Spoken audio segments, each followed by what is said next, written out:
આજરોજ અષાઢી બીજના પાવન દિને ભગવાન જગન્નાથજી, બહેન સુભદ્રાજી તેમજ ભાઈ બલરામજી સહિત સુરત શહેરની નગર ચર્ચાએ નીકળ્યા। નગર ચર્ચા પૂર્ણ કરી નિજ મંદિર પરત ફરતા સમયે ભગવાન જાણે પોલીસને સારથી બનાવવા માંગતા હોય અને આશીર્વાદ આપવા માંગતા હોય તેમ રથનું પૈડું ડભોલી બ્રિજ પાસે નીકળી જતા ભગવાનનો રથ થંભી જતા ભગવાન શ્રી જગન્નાથજીને નિજ મંદિરે સમયસર પહોંચાડવાની નેમ સાથે ભગવાનના સારથી બની સુરત શહેર પોલીસ એસઓજી ડીસીપી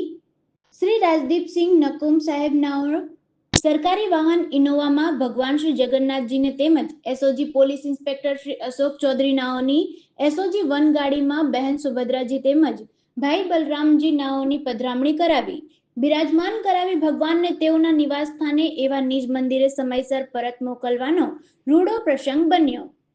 ભગવાન વિરાજમાન થતા જેમના પાવન ચરણ એસઓજીની ગાડીમાં પડતા અને આવું સેવા કાર્ય કરવાનો અનેરો મોકો મળતા આનંદની સાથે સાથે ધન્યતા અનુભવાઈ અને ભગવાનની આવી અપાર કૃપા દ્રષ્ટિ સદાય એસઓજીના અધિકારીશ્રીઓ, કર્મચારીઓ તેમજ સુરત પોલીસ પરિવાર ઉપર બની રહે તેવી પ્રાર્થના સાથે જય જગન્નાથ પોલીસ કર્મીઓએ જણાવ્યું છે। Nikhil Mishra, GTV news, Surat.